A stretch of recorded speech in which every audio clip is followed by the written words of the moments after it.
Just get on Capsule, with a it. small item filled with items.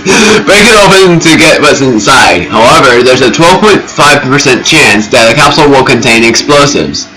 So it's important to think about where you're throwing the capsule to break it open. You won't find crates or barrels in the capsules, but you may find capsules within barrels and crates, which is pretty useful actually. Pyramid, going to the adventure parts. The common soldier of the subspace army. It seems pretty harmless, but alas, it's stuffed with shadow bugs that leak from its forms. This pyramid has no weapons. It will challenge you man to man.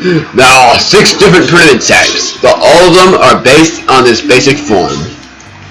There are also several different face types. Sword pyramid. A pyramid with a sword. As the name suggests, a sword pyramid will generally attack with slashes, but that's not all. It will also make charging stabs at you. So watch out even when you're at a good distance away.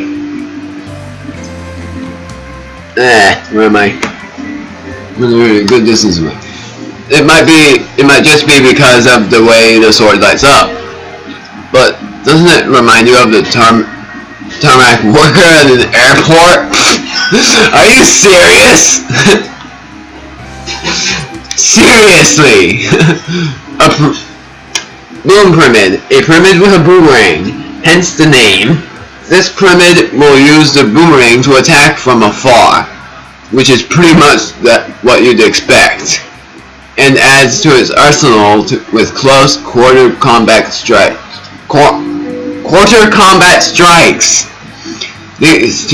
Those two attack patterns may lead you to believe that it has no fun with boomerangs, but no, boom pyramids are just a little on the shy side. Very sad, but very evil.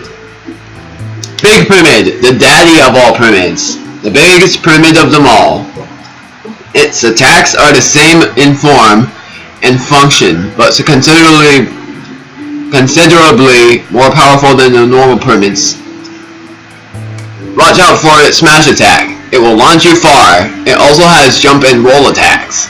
The bigger size means an increase in shadow bugs. Doesn't that mean it takes more shadow bugs to move bigger pyramids? Fire pyramid, a specialized fire-breathing pyramid with 2 flame-throwing attacks. Pyramids with weapons are just normal. Armed pyramids, but fire pyramids are a whole new species with a whole new color. Although no more special than the others, they may feel slightly more superior than with their red-hot color. Dealing with these guys in the group can be especially tricky. I did not mean to press A, now I have to press... Oh wow, that's actually pretty cool. How do I actually go back? How do I go back? Oh, there we go. Glider. Oh, they have eyes! That makes sense. An enemy shaped like a tire. It's protected by 3 bright shells, but they're not so hard as to be impenetrable. Its outermost shell is covered in mucus that lets it stick to surfaces as it rolls along walls and ceilings. The eye in its center is creepy. I actually never noticed that before. When it spots a player, it stops, sheds its outer layers, and spouts fire from its inner recesses. Blunder. An enemy that separates into 3 parts, then blasts enemies with a high-tension current it produces within its body. When it's ready to attack, it will make a bzzzt sound and produce a lightning flash. When this happens, approach it with caution. This enemy type is color-coded. Gliders are red, gliders are blue, and blunders are yellow. It's a family of destruction. Bombed. An enemy with a bomb for a head, as subtly suggested by the name, it hurls its own bomb head at you. At least it's kind enough to reveal the bomb fuse, which will light up when hit with a fire attack like Mario's Fireball, then BOOM! This is an easy way to take it out. It's this weakness that sometimes makes them sad that, regrettably, they were born with bomb heads. Flow! An enemy that might be described as a ghost patched with strips of darkness. A Flu will float in the air and attack nastily from behind. Harboring past up resentment, a Flu's cries reveal one part sadness, one part madness. This especially hits home when gazing into its ghastly red eyes. After taking a certain amount of damage, the Flu will disappear. Oh crap, I did it again. Fish! An enemy that, at first glance, looks like a goldfish with a tail and dorsal fin. It turns out to be a more crazy-eyed creature of a fish. What's with the funky dangling tentacle thingies floating lazily through the air? A fish usually looks like it's sleeping, but when it spots you, the eye opens and it attacks with five tentacles. Gah! Attack of the tentacles! Mites. Pitiful little enemies that carry the Subspace Army symbols right there in their heads. Rather, the symbols are their heads. They're paper thin, no. They are paper thin. Nope. No depth at all. No depth at all. There are 3 different colors, red, green, and yellow, and they all have white heads and feet. Their moves can best be described by the phrase, try really hard. They're weak, but they try really hard. Shellpod, an enemy reminiscent of a horned beetle. A shellpod can exhibit extraordinary destructive power thanks to the strength generated in the beefy front legs and the threatening long horn. Taking a bit from this bad boy spells trouble. But what's the deal with the color difference between the shellpod's legs and shell? Therein lies a secret. So I'm going to actually skip the adventure part. And the bosses as well. Oh, there we go. Striker Mario, a team captain in Super Mario Strikers, which features combat style soccer that allows fighting and items. Mario proves to be a great all-around player, well balanced on offense and defense, and he wields a critical shot, the Mega Strike, that can chalk up a maximum. Crap! I lost it. Mario proves to be able to do that. Well balanced in offense and defense, and he wields a critical shot, the Mega Strike, that can chalk up a maximum of 6 goals. Mario is easily identified by the M marks on his spikes. Yada yada yada yada boom. Blung. Oh wait, blooper was not what I got. A creature who is as squid-like as a squid on ice. No wait. A squid-like as a squid-aids. Blah blah blah blah blah. A creature who is as squid-like as a squid can be. Bloopers control water stages, and with no notable weapons, their threat comes from their unique movement and speed. Some flying bloopers display on the same underwater movement above water. Blooper appeared for the first time as a playable character in Mario Party 8. What I'm actually going to do for my brother's sake is not read the trophies, but show them to you. But I'm going to tell you what the games are like. So Toad is from Super Mario Bros. He comes to every castle, and when you rescue him, he says, "Thank you, Mario, but the princess is in another castle." In Mario Kart Double Dash, he's actually a character you can use for racing. Next is Toadette. From Mario Kart Double Dash, you can use her in Mario Kart Double Dash. And she's also in Paper Mario That Does Your Door. Because why she's in Paper Mario That Does Your Door? She helps you with the Super Jump, Ultra Jump, Super Hammer, and Ultra Hammer on what they can do. So that's quite useful. Dry Bones from Super Mario Bros. 3, they're actually quite annoying enemies. When you jump on them, they break, but there's a way to actually defeat them. Same as in New Super Mario Bros. The only way to defeat them is with ice.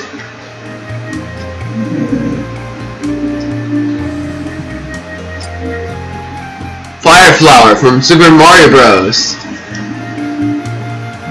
Pretty much is a power-up for Mario, so all you can do is like shoot it when you actually get it. And same as Super Mario Bros. 3, just a power-up. Bob-omb, an enemy in all of Super Mario World, Super Mario 64, Paper Mario That Does Your Door, yada yada yada. Unless if Bob-omb, yeah, Bob-ombs don't even exist in Super Paper Mario, which doesn't make sense at all. They should exist. Freezy from Mario Bros. Freezy is actually like gives you extra points, but if you don't hit it, it freezes the platform, making it harder for you to actually go on. I don't know about Super Mario Advance, never played it before. Banana Peel from Mario Kart 64 and Super Mario Kart makes you slip.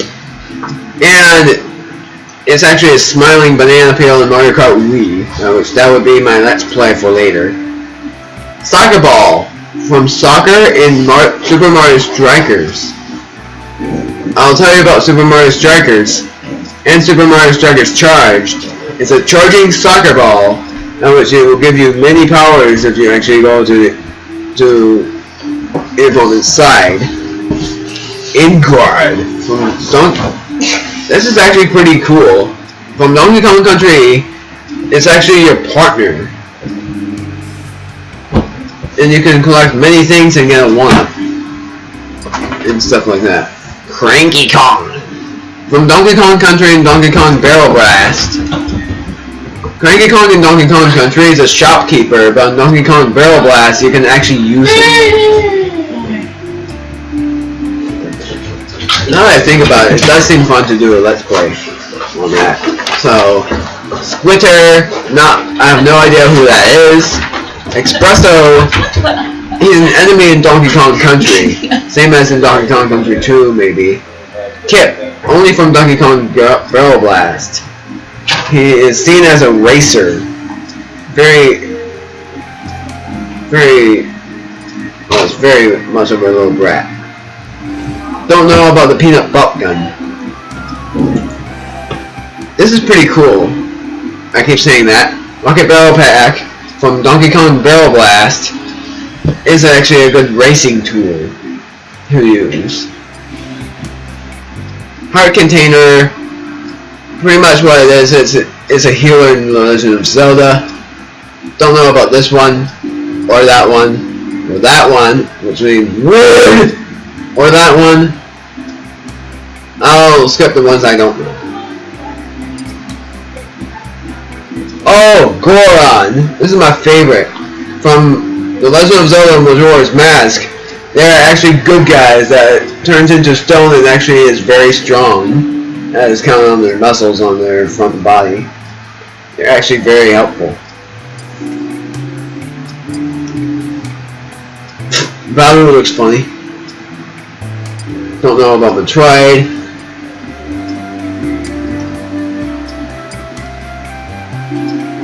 Of course you know about Kirby, because Kirby is everywhere. Even in the earlier games, Kirby's Dreamland. You can only suck and spit on Kirby, or swallow as well. For bosses you have to suck and spit to them. So, yada yada. Warp stars are useful too for warping around worlds. Star Rod is actually a type of thing that completes the game, and it's the keeper of the Star Felton. This is just an ability from Kirby's Adventure and Kirby Squeak Squad. Bumblebee is an enemy, like a Goomba. All you can do is like suck him up or swing him with a sword. Cappy, same enemy. Golem, which is only from Kirby and the Amazing Mirror. Watch the We Like to Play videos if we learn about more. Kracko, my favorite character in the game. My favorite boss because look at that quality. It's so awesome. He's like a cloud with spikes, and it's a Cyclops cloud. A well-known boss from the Kirby series. Kracko is a cloud with a big eye and numerous spikes. He threatens Kirby with a number of weapons, including beam and rain attacks. In Kirby Superstar, Kracko first appears as Kracko Jr., continuing his onslaught on Kirby as he grows in size. I don't like these guys because once you attack them, they explode in Kirby's Dream Land 2. But if you make contact with them when you get hurt, they explode after a little while. Or if you get hurt, it does massive damage for the explosion. Bomber gives you crash ability. Halberd, this is pretty cool. It's pretty much Meta Knight's ship, which is pretty cool. Apples is a healer. Don't know.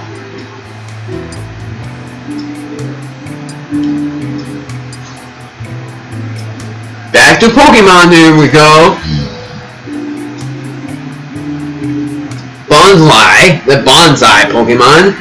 It looks like a plant, but its history reveals that is actually a rock type.